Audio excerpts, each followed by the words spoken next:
Good morning students. पिछले video में हमने चैप्टर 1 रिवीजन के कुछ क्वेश्चन को हल करना सीखा था। आज के इस वीडियो में हम चैप्टर 2 के महत्वपूर्ण बिंदुओं तथा उनके क्वेश्चन को हल करना सीखेंगे। क्वेश्चन को हल करने से पहले हम चैप्टर 2 जो कि हमारी है परमेय संख्या या रेशनल नंबर के कुछ महत्वपूर्ण टॉपिक को क्लियर कर लेंगे, जिससे कि एक्सरसाइज के क्वेश्चन को हम इजीली सॉल्व कर सकें। आइए देखते हैं हमारे जो है परमेय संख्या के महत्वपूर्ण कॉन्सेप्ट कौन कौन से हैं। पहला कॉन्सेप्ट है जो दिया हुआ है लेसन से संबंधित, वो है परमेय संख्या या रेशनल नंबर।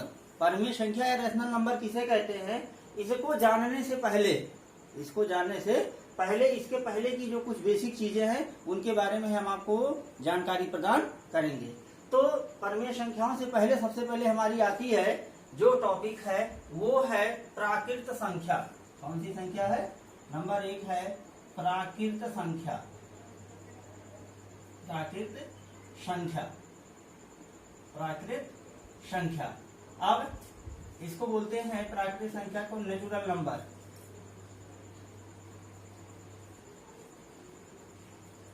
नेचुरल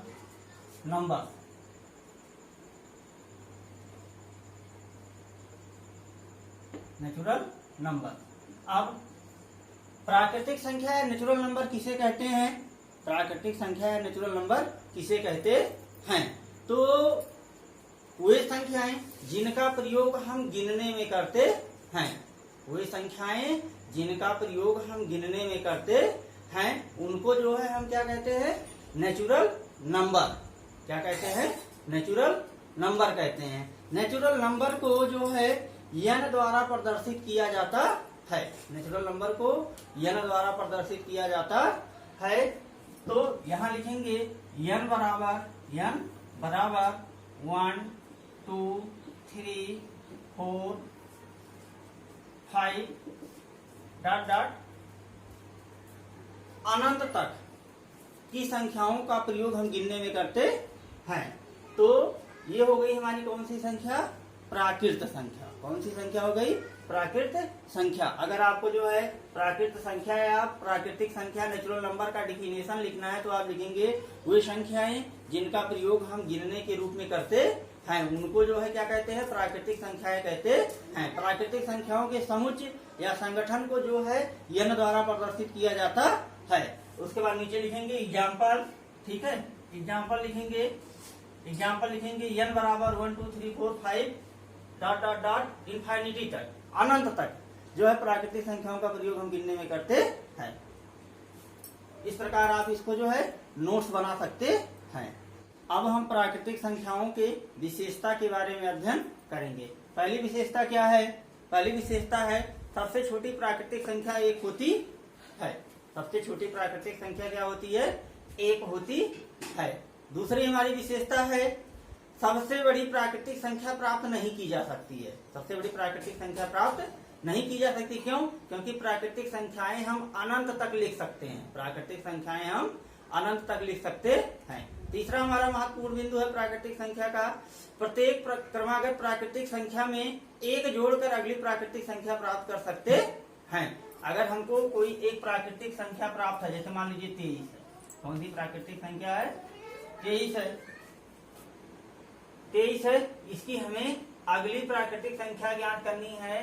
तो 23 में हम 1 जोड़ देंगे। 23 में क्या करेंगे? 1 जोड़ देंगे। 23 में 1 जोड़ देंगे तो हमारा कितना हो जाएगा? 24। कितना हो जाएगा? 24। अब 23 में 1 जोड़कर हम अगली प्राकृतिक संख्या प्राप्त कर सकते हैं। कहने का तात्पर्य है अगर कोई एक प्राकृतिक संख्या दी हुई है तो उसमें 1 जोड़कर हम अगली प्राकृतिक संख्या प्राप्त कर सकते हैं। तीसरा है, चौथा पॉइंट हमारा है दो क्रमागत प्राकृतिक संख्याओं में 1 का अंतर होता है। मान लेते हैं अगली प्राकृतिक संख्या कितनी थी? 23। कितनी थी? 23 कामा 24। ये दो क्या है? 23 कामा 24 क्या है? 2 क्रमागत प्राकृतिक संख्याएं हैं। 2 क्रमागत प्राकृतिक संख्याएं हैं। तो हमने बताया आपको चौथा पॉइंट, 2 क्रमागत प्राकृतिक संख्याओं का अंतर 1 होता है। तो 24 - 23 बराबर 1। अब सब सबसे छोटी क्रमागत, सबसे छोटी प्राकृतिक संख्या 1 होती है। सबसे बड़ी प्राकृतिक संख्या प्राप्त नहीं की जा सकती है। किसी प्राकृतिक संख्या में एक जोड़ने पर अगली प्राकृतिक संख्या प्राप्त होती है या होता है।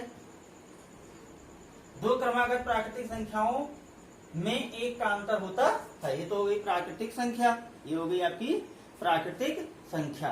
अब अगला जो महत्वपूर्ण हमारा बिंदु है कौन सा है? पूर्ण संख्या। कौन सी संख्या है? पूर्ण संख्या या होल, पूर्ण संख्या, होल नंबर।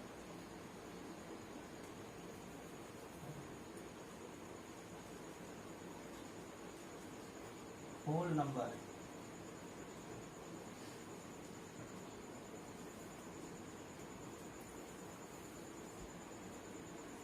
पूर्ण संख्या या होल नंबर। पूर्ण संख्या या होल नंबर। अब पूर्ण संख्या या होल नंबर किसे कहते हैं?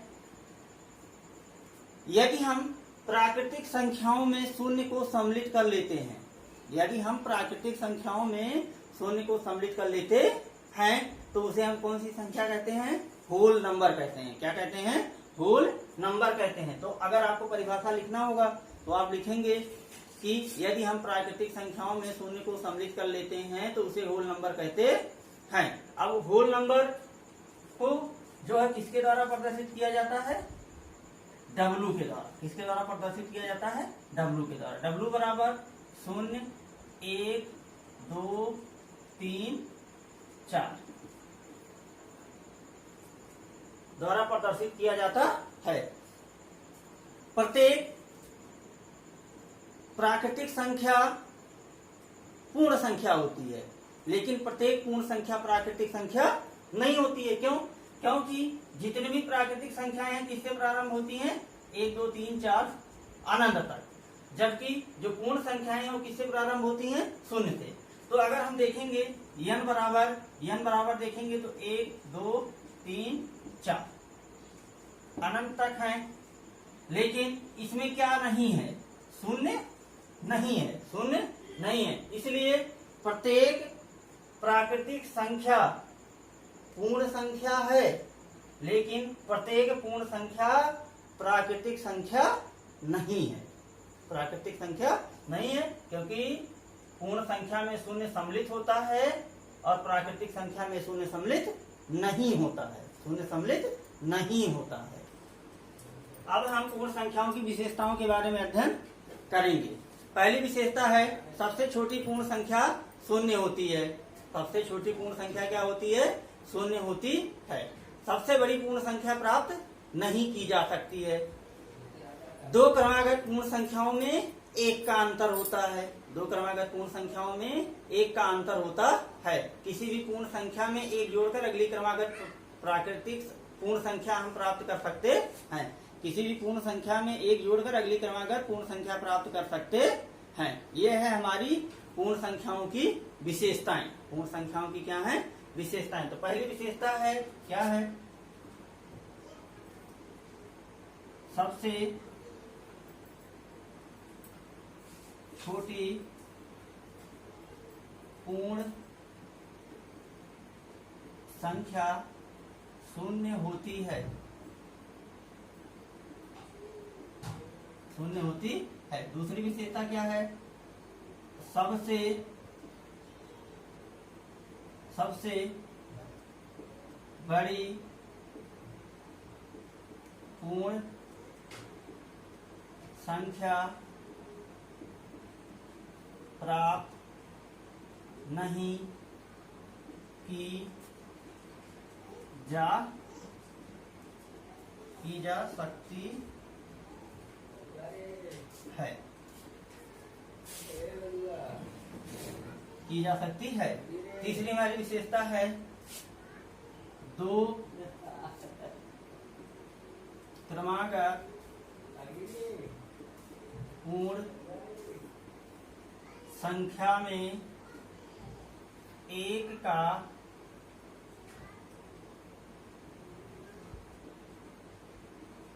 अंतर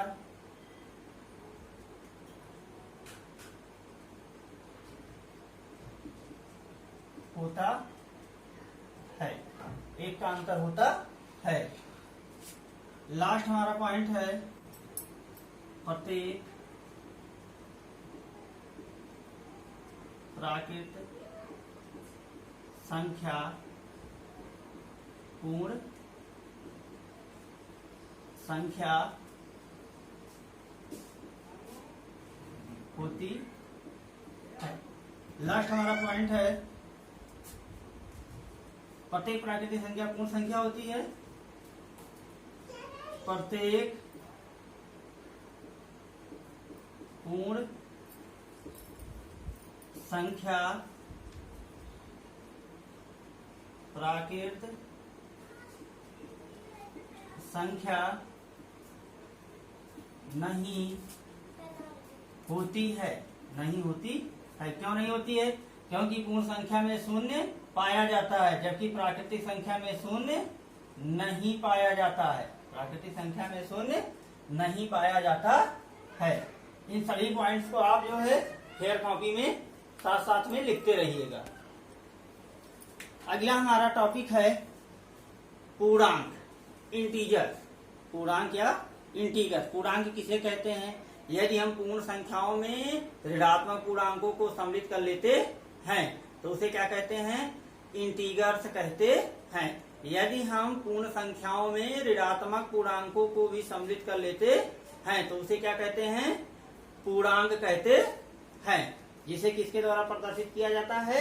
जेड के द्वारा। इसको आप परिभाषा में लिखेंगे, यदि हम पूर्ण संख्याओं के साथ में ऋणात्मक पूर्णांकों को सम्मिलित कर लेते हैं या शामिल कर लेते हैं तो उसे जो है क्या कहते हैं? इंटीजर्स कहते हैं। इसे जेड द्वारा प्रदर्शित किया जाता है।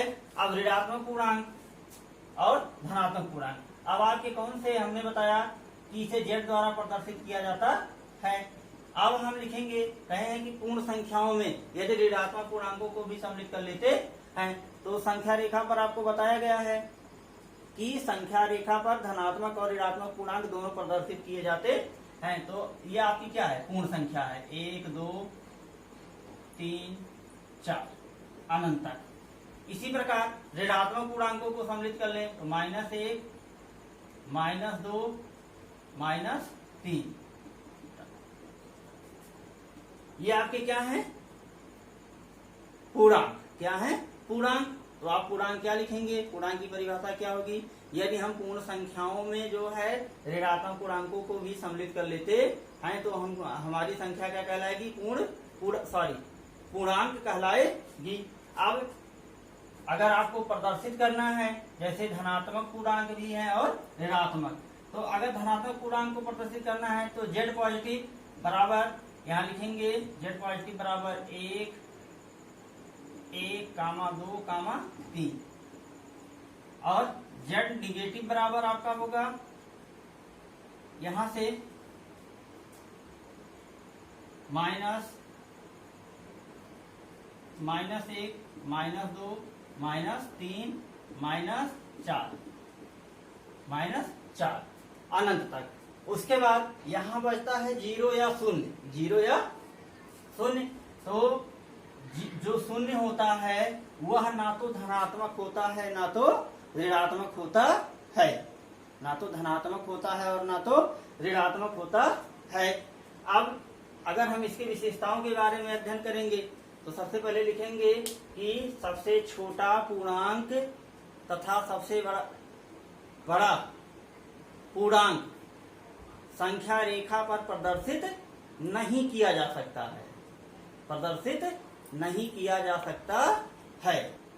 क्यों नहीं प्रदर्शित किया जा सकता है? क्योंकि संख्या रेखा पर ऋणात्मक और धनात्मक पूर्णांक अनंत तक होते हैं। इसीलिए जो है संख्या रेखा पर जो है सबसे छोटे तथा सबसे बड़े पूर्णांक को प्रदर्शित नहीं किया जा सकता है। सबसे बड़े तथा सबसे छोटे पूर्णांक को प्रदर्शित नहीं किया जा सकता है। तो आप महत्वपूर्ण बिंदु में क्या लिखेंगे? पहला पॉइंट लिखेंगे आप कि सबसे छोटे पूर्णांक को प्राप्त नहीं कर सकते हैं। सबसे छोटे पूर्णांक को प्राप्त नहीं कर सकते हैं। पूर्णांक को अगर धनात्मक पूर्णांक है तो जेड पॉजिटिव 1 2 3 जो है ETC इन तक लिखते रहेंगे। अगर z निगेटिव है तो 1 2 -1 -2 -3 जो है आप इंफिनिटी तक लिखते रहेंगे। तीसरा हमारा पॉइंट है कि शून्य ना तो धनात्मक होता है और ना ही ऋणात्मक होता है। शून्य ना तो धनात्मक होता है और ना ही ऋणात्मक होता है। चौथा हमारा पॉइंट है सभी पूर्ण संख्याएं पूर्णांक होती हैं। सभी पूर्ण संख्याएं क्या होती हैं? पूर्णांक होती हैं। इतनी बिंदुओं को, बातों को आप अपने फेयर कॉपी में लिखेंगे। अब हम अपने चैप्टर के मुख्य टॉपिक पे आएंगे जो आपके लेसन से संबंधित है, परिमेय संख्या। क्या है आपका टॉपिक?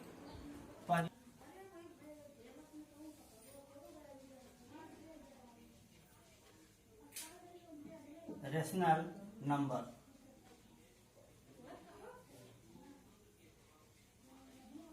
रेशनल नंबर परिमेय संख्या किसे कहते हैं?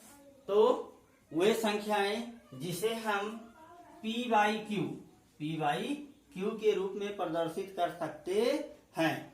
p बाई क्यू के रूप में प्रदर्शित कर सकते हैं, उसे जो है क्या कहते हैं? रेशनल नंबर कहते हैं। जहां पर q not equal 0, q not equal 0, q की वैल्यू कभी 0 नहीं होनी चाहिए। क्यों नहीं होनी चाहिए?